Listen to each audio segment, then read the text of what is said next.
u virtualnu učionicu iz hrvatskoga jezika. Na današnjem satu upoznat ćemo se s dva nova padeža, a to su dativ i lokativ. Naučit ćemo koja je razlika između dativa i lokativa i koja je sličnost između dativa i lokativa. Pročitajmo našu prvu rečenicu. Marko je školi posvetio pjesmu. Postavimo pitanje na koje odgovara podcrtana imenica školi. Marko je posvetio pjesmu komu ili čemu. S obzirom da imenica školi izriče nešto neživo, zaokružit ću dio pitanja čemu, jer je čemu pitanje za neživo. Padež koji odgovara na pitanje komu ili čemu naziva se dativ. Pogledajmo sljedeću rečenicu. Ivan se nalazi u školi. Postavimo zajedno pitanje na koje odgovara imenica školi. Ivan se nalazi u kome, u čemu. Padež koji odgovara na ovo pitanje jest lokativ. I s obzirom da je školi i ovdje izriče nešto neživo, dio pitanja na koji taj lokativ odgovara jest u čemu. Pogledajmo malo ova dva pitanja. Jesu li ta dva pitanja ista? Po čemu se ona razlikuju? U drugoj rečenici uz imenicu školi stoji riječ u. Kojoj vrsti riječi pripada riječ u? Je li riječ u promjenjiva riječ ili nepromjenjiva riječ? Ako ste razmislili, vjerojatno ste došli do zaključka da je u nepromjenjiva vrsta riječi i zaključili da je u po vrsti riječi prijedlog jer stoji uz imenicu i utječe na njezin oblik. Pa prema tome vidimo da ni pitanje nije isto jer u pitanju komu, čemu u drugoj rečenici stavili smo prijedlog u. Pa zato su ova dva oblika imenice školi u dva različita padeža. U prvoj rečenici imenica školi je u dativu jer odgovara na pitanje komu, čemu, a u drugoj rečenici je imenica školi u lokativu jer odgovara u pitanje u komu, u čemu, odnosno uz imenicu školi dolazi prijedlog. Sada ćemo obratiti pozornost na sličnosti i razlike između ovih dvaju padeža. Već smo uočili da imenica u dativu i lokativu ima isti oblik. Imenica, čiji smo primjer vidjeli, jest riječ školi i ta imenica i u dativu i u lokativu glasi školi. Ali ta se dva padeža i razlikuju. Već smo uočili da se razlikuju po pitanjima na koja odgovaraju. Pogledajmo novi primjer. Poklonio je majci ružu. Postavimo pitanje na koje odgovara podcrtana imenica majci. Poklonio je ružu komu ili čemu? Izričemo li imenicom majci nešto živo ili neživo? S obzirom da je imenica majci imenica kojom izričemo nešto živo, zaokružit ćemo dio pitanja komu. Vidimo da uz ovu imenicu ne stoji nikakav prijedlog, pa je ta imenica u dativu. I zabilježimo u bilježnicu, dativ odgovara na pitanje komu ili čemu. Pogledajmo sljedeću rečenicu i zapišite je u bilježnicu. Razmišljao je o Mariji. Postavite pitanje na koje odgovara imenica Mariji. Razmišljao je o kome, o čemu. S obzirom da Marija izriče živo, znači osobu, dio pitanja na koje odgovara ta imenica jest o kome. S obzirom da uz imenicu Mariji stoji prijedlog o, ovaj se imenica nalazi u lokativu.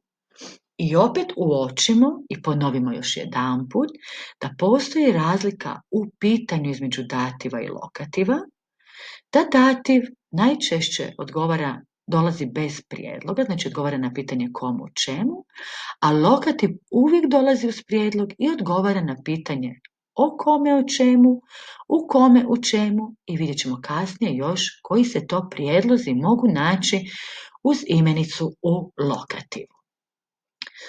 Pa možete u svoje bilježnice zapisati da uz imenicu u lokativu obvezno dolazi prijedlog.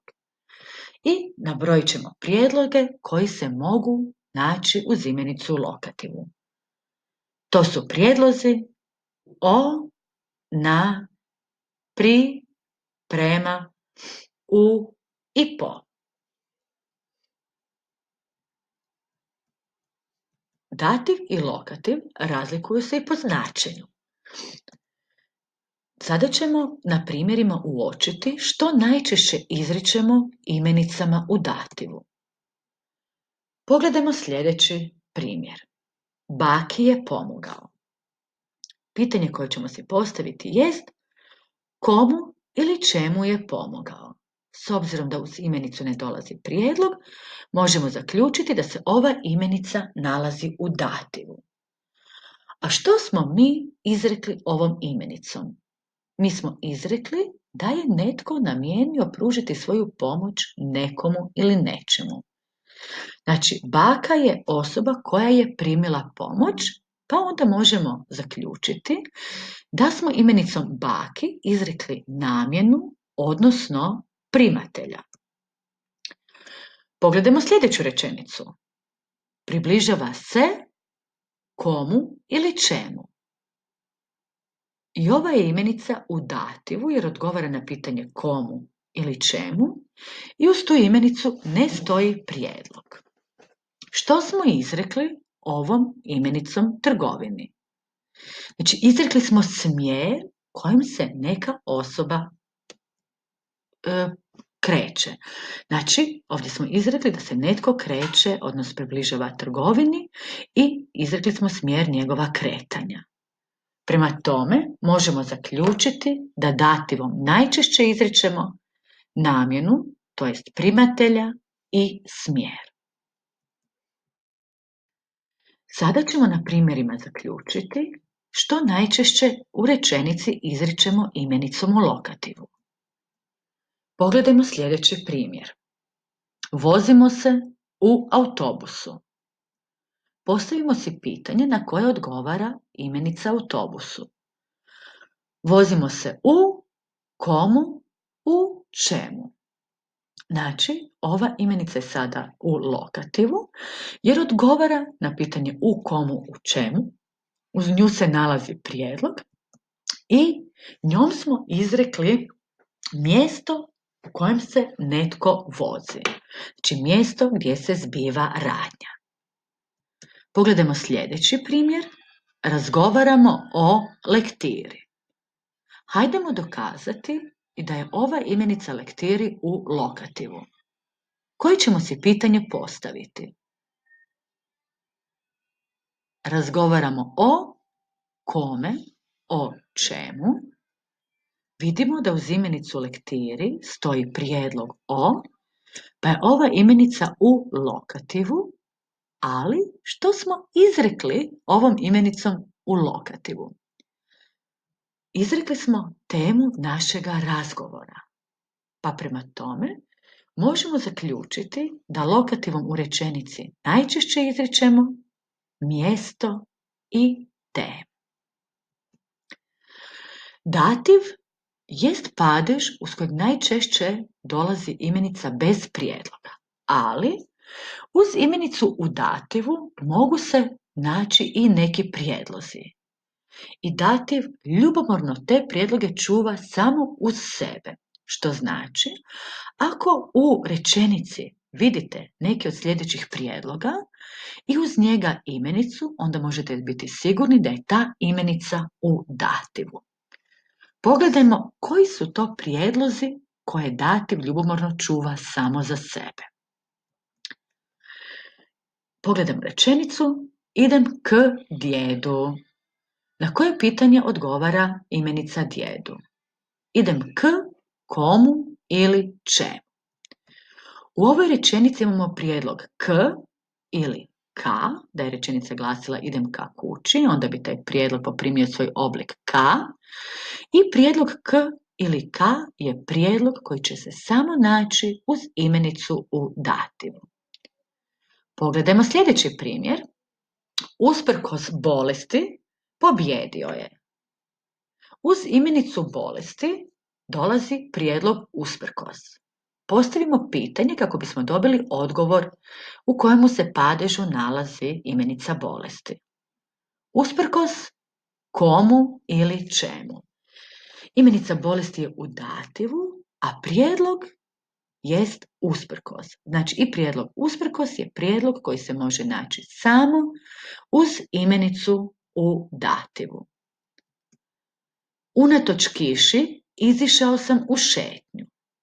U ovoj rečenici imamo imenicu kiši koja odgovara na pitanje komu ili čemu. Uz tu imenicu nalazi se prijedlog unatoč i to je prijedlog koji se također može naći samo uz imenicu u dativu. Znači netočno je ako netko kaže unatoč kiše izašao sam u šetnju. Pogledajmo sljedeću rečenicu. Nasuprot dvorani nalazi se škola. Uz imenicu dvorani nalazi se prijedlog nasuprot. To je također prijedlog koji može doći samo uz imenicu u dativu. Stoga zaključimo koji to prijedlozi dolaze uz imenice u dativu. To su prijedlozi k, usprkos, unatoč i nasuprot. Te prijedloge trebate i naučiti. Lokativ pak može posuditi neke od sljedećih prijedloga. Ti prijedlozi mogu se naći uz neke druge padeže i zato je bitno uz te prijedloge postaviti pitanje. Ako uz te prijedloge dolazi pitanje komu ili čemu, primjerice na komu, na čemu, tada je ta imenica u lokativu. Pogledajmo primjere. Mnogo je toga znao o brodovima. U ovoj rečenici nalazi se imenica brodovima. Uz tu imenicu nalazi se prijedlog o. Provjerimo je li ova imenica u lokativu, postavljajući pitanje. Mnogo je toga znao o komu, o čemu. Imenica brodovima jest u lokativu jer odgovara na pitanje o komu, o čemu i uz imenicu se nalazi prijedlog. Pogledajmo sljedeći primjer. Napisao je krug na papiru. U ovoj rečenici nalazi se jedna imenica u lokativu. Pronađite ju. Je li u lokativu imenica krug ili papiru? Naravno, u lokativu je imenica papiru. Uz nju se nalazi prijedlog na i ta imenica odgovara na pitanje napisao je krug na komu, na čemu. Pogledajmo sljedeći primjer. Olovka mu je pri ruci. Pronađite i u ovoj rečenici imenicu u lokativu. U ovoj rečenici imenica u lokativu je ruci. Ispred te imenice nalazi se prijedlog pri. U primjeru uputio se prema parku, uz imenicu parku nalazi se prijedlog prema. Imenica parku odgovara na pitanje prema komu, prema čemu. I prijedlog uz ovaj lokativ jest prema. Marko je u šumi. Koja je od ovih dviju imenica u lokativu? Je li u lokativu imenica Marko ili šumi? Naravno, u lokativu je imenica šumi, a uz taj lokativ nalazi se prijedlog u. I pogledajmo još jedan primjer. Po jutru se dan poznaje. Samostalno pronađite u ovoj rečenici imenicu u lokativu. Imenica je jutru, a uz tu imenicu u lokativu nalazi se prijedlog po. Dakle, možemo zaključiti da se uz imenice u lokativu nalaze prijedlozi o, na, pri, prema, u i po. Ali moramo zapamtiti da za razliku od dativa, koji ljubomorno ona svoja 4 prijedloga čuva za sebe, k, ka, usprkos, unatoč i nasuprot, lokativ će neke ove prijedloge posuditi i drugim padežima. Stoga je bitno uvijek točno postaviti pitanje. Vaš je sada zadatak prepisati u bilježnicu sljedeće rečenice i odrediti u kojemu se padežu nalazi svaka od podcrtanih imenica. Nalazi li se ta imenica u dativu ili u lokativu? Želim vam uspješno rješavanje domaće zadaće i nadam se da ste naučili razliku između dativa i lokativa. Pozdrav do našega sljedećega susreta.